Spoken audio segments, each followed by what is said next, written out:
네, 처장님 지금 법관으로 임용돼서 법관 생활하신 지 얼마나 되셨습니까? 예, 정확히 30년 네, 됐습니다. 네. 지금 30년간의 명예가 부디 실추되지 않으시길 바라겠습니다. 지금 많은 의원님들이 지적을 하셨는데요. 5월 2일부터 5월 14일, 9월 24일 지금 발언이 조금씩 달라지고 계세요. 그거 혹시 본인은 인지하고 계십니까? 다시 한번 말씀해 주시겠습니까? 본인의 발언이 예. 이 파기환송심에 대해서 이 대법 판결에 대해서 조금씩 입장이 변화하고 있습니다. 특히 5월 2일 날은 모든 사건은 대법원에 가면 전자문서화되고 이 전자문서 7만 페이지를 대법관들이 스캔해 간 것으로 확인이 되고 있다. 대법관이 기록을 안 보고 제출된 문서만으로 판결하는 경우는 없다라고 하셨습니다. 지난 법관 생활하시면서 파기환송심이 이렇게 소위 사건 배당되고 나서 선고일 지정까지 일주일 만에 된 경우 보셨습니까? 본 적은 없으시죠? 평생 예, 제가 경험하지는 한 못했다고 30년간 말씀을 드렸습니다. 일주일 만에 없으시죠? 최근 10년간도 예를 들면 40일 이내에 대법 선고가 난 적은 없잖아요. 제 한 번도 기억으로는 없습니다. 네, 자료에 통해서 없었고요. 혹시 공직선거법상 공직자가 출마할 시 사퇴 시한은 며칠 전 사퇴인지 아십니까? 어, 90일입니다. 90일인가요? 예. 예. 90일이라고 하는 것은 왜 그 이유가 있겠습니까? 공직선거법에 왜 공직자가 출마할 시에 사퇴 시한을 90일이라고 했을까요? 행정 권력을 활용해서 공정한 민주주의의 전당인 주권자의 시간을 침해하지 않도록 하기 위함 아니겠습니까? 그런 취지로 그런데 이해하겠습니다. 지금 대법원이 이 주권자의 시간을 침해했습니다. 이 헌법 68조에 권리 및 자격을 상실할 시에는 60일 이내에 대선을 실시하게 되어 있죠. 예. 그 말은 무슨 의미겠습니까? 입법부, 행정부, 사법부 모두가 다 사실상 헌정 질서의 회복을 위해서 노력해야 된다는 의미 아니겠습니까? 그런 취지로 이해. 그럼 만약 입법부가 60일 동안 이렇게 이 대통령 선거를 하게 되어 있는데 모든 공직자는 출마해서 안 된다라고 입법을 했습니다. 만약 그러면 그리고 만약 그 당시 권리된 대통령이 아닌 대통령 직무대행이 총리가 만약에 이 법을 거부권 행사하지 않고 수용한다면 그거는 헌정 질서가 회복되는 과정입니까? 아니죠. 예. 입법부도 사법부도 행정부도 이 헌법 질서에 침해해서 안 된다는 걸 공직선거법이 명시하고 있는 겁니다. 그런데 60일 이내에 6월 2일 날 대선이 있었습니다. 5월 1일 날 대법이 선고를 합니다. 대법이 정치에 관여한 거예요. 지금 법원행정처장님이 자꾸 삼권분립 얘기하시고 법원의 독립성과 공정성 얘기하시잖아요. 그런데 그러면 법원은 정치하는 곳입니까? 법원이 지금 침범을 하신 거예요. 정치 영역에. 60일간은 헌정질서 회복을 위해서 입법부도 행정부도 사법부도 그 어떤 권한을 행사하지 말라고 지금 우리 헌법이 또 많은 공직선거법이 명시하고 있는 것입니다. 그런데 대법이 6월 2일 대선을 앞두고 5월 1일 날 선고를 합니다. 이렇게 빠르게 졸속으로 일주일 만에. 그럼 당연히 정치 행위를 하고 있다고 4월 4일 탄핵 심판 이후에 그 사이 60일 동안은 어떤 기관도 어떤 삼권도 작동해서는 안 되는 것입니다. 이 말이 어려운 얘기입니까? 법률에 의한 법리도 중요하지만 국민 상식에 의한 논리가 더 중요한 거 아닙니까?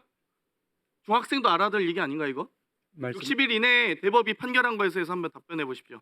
예, 위원님처럼 같이 헌법적인 가치 하에서 모든 입법이나 또 우리 행정을 바라봐야 된다 이런 말씀에는 공감합니다. 다만 이제 제가 한 가지만 말씀을 드리겠습니다.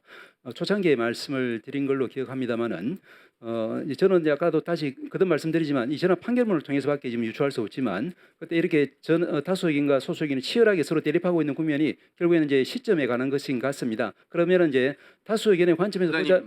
너무 솔직히 말씀드리면 도덕 교과서에서나 해야 될 하나만한 얘기하고 계세요. 지금 국민들이 관심 있는 건 정확하게 그럼 대법관들이 제대로 판결했느냐를 질문하고 있는 거 아니겠습니까? 그럼 거기에 대한 입증을 하셔야죠. 그러면 지금 여기에 스캔에 간 것으로 확인이 되고 있다. 기록을 안 보고 판결하는 경우는 없다고 하셨어요. 그럼 7만 기록을 봤냐라고 했더니 스캔 기록이나 이런 거 할 수 있다고 했어요. 그러면 로그 기록 제출하셨어야죠. 왜 안 하셨습니까? 그리고 4월 22일부터 5월 1일까지 대법관들의 출퇴근 기록 제출하셔야죠. 출근해서 기록을 보셨든 집에서 보셨든 기록을 스캔으로 보셨든 혹은 종이 서면으로 보셨든 거기에 대해서 제출을 못 하시는데 무슨 입증을 하신다는 겁니까? 입증 책임은 대법원에 있는 거 아닙니까? 그리고 연구 보고서를 통해서 미리 내규상 연구 보고서 제출하도록 되어 있잖아요. 대법 연구관들이 제출한 거 기록 왜 안 주십니까? 처장님은 연구 보고서 보셨어요? 안 보셨잖아요.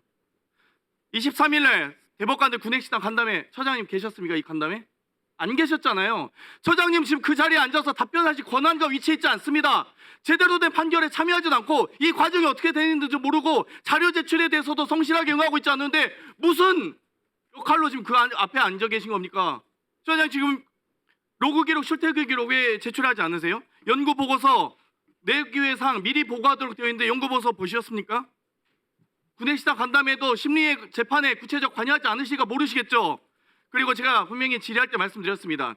재판 연구관이 10명 별동대, 조의대 별동대를 구성해서 대법 연구관들이 작성을 했다는 겁니다. 그럼 거기에 대해서 조사해 보셨습니까? 안 하셨죠? 잘 모르고 계실 겁니다. 처장님 아무것도 모르세요. 그런데 대법원장은 꽁무니 빼고 처장님 혼자 거기 앉아 계시면 무슨 질문합니까? 아무것도 답변을 못 하는데 그냥 헌법과 법률과 양심에 따라서 답변한다고 합니다. 제가 질문한 거 너무 많은데 답변하실 수 있는 게 없어요. 보면 답변해 보십시오. 무슨 답변을 하실 수 있습니까? 지금 제가 하나하나 말씀드리겠습니다. 로그 기록, 출퇴근 기록 제출하실 수 있습니까? 이거는 재판의 구체적 관여가 아니잖아요. 로그 기록 자체가 우리가 이제 그 전자된 2년간 보존하고 있다고 합니다. 전자된 기록을 보는거나 종이 기록을 보는거나 언제 그러면 출퇴근 기록은 관리 안 합니까? 대법관들은? 출퇴근 기록이 있을 거 아니에요? 아니 국가 공무원이 대법관들은 공무원도 아닌가요?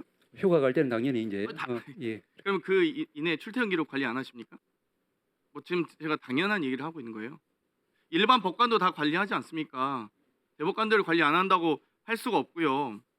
연구 보고서 언제 제출했는지 왜 이걸 못 합니까? 제가 연구 보고서 내용을 달라고 한 게 아니잖아요.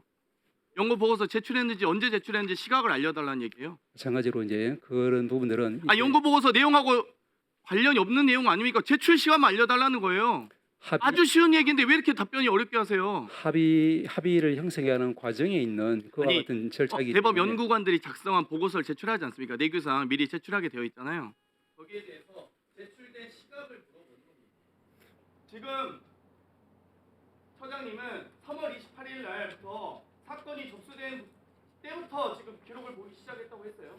그럼 어떤 기록을 봤는지 최소한 어떤 기록 뿌리면 제가 최소한 유출해야 될 거 아닙니까? 대법 연구관들이 3월 28일 날 바로 연구 보고서를 제출했는지 4월 15일 날 했는지 20일 날 했는지 그 정도는 알아야 될 거 아니에요. 그래야 재판을 제대로 했는지 알 수 있지. 아무런 근거가 없이 믿어달라고 하면 무슨 헌법과 법률과 양심에 따라서 합니까? 양심도 솔직히 안 지키는 법관들 너무 많아요. 면세점 가서 할인이나 95%나 받고 80% 받고 다 뒷돈 받고 룸사롱 가고 그 카톡도 다 서영위원이 공개하신 거 아닙니까? 녹취도 있어요. 그거 이따 다 칠 겁니다. 근데 무슨 법관 양심에 따라서 판결한다고 그렇게 일방적으로 주장하십니까? 그럼 근거를 대세요. 판결하실 때 근거 없이 하면 판결합니까? 너무합니다, 처장님. 그 자리에 앉아 계실 자격이 있는지 혼자 솔직히 스스로 고민해 보시고 조의대를 위한 처장이 아니라 대법원을 위한 법원을 위한 처장이 되셨으면 좋겠습니다. 답변하십시오. 한 가지만 말씀을 드리겠습니다. 제가 그때도 말씀을 드린 것처럼 이제 대법원에서 대법관들은 이제 그 많은 재판 연구관들과 이제 유기적 일체가 돼 가지고 기록을 보고 있습니다.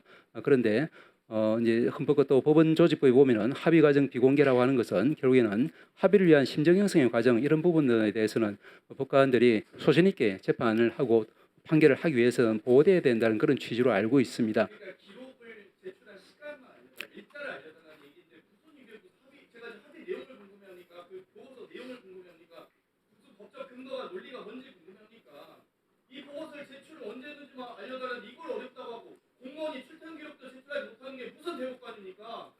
부끄러운지 아셔야죠, 솔직히. 연구관 처장님은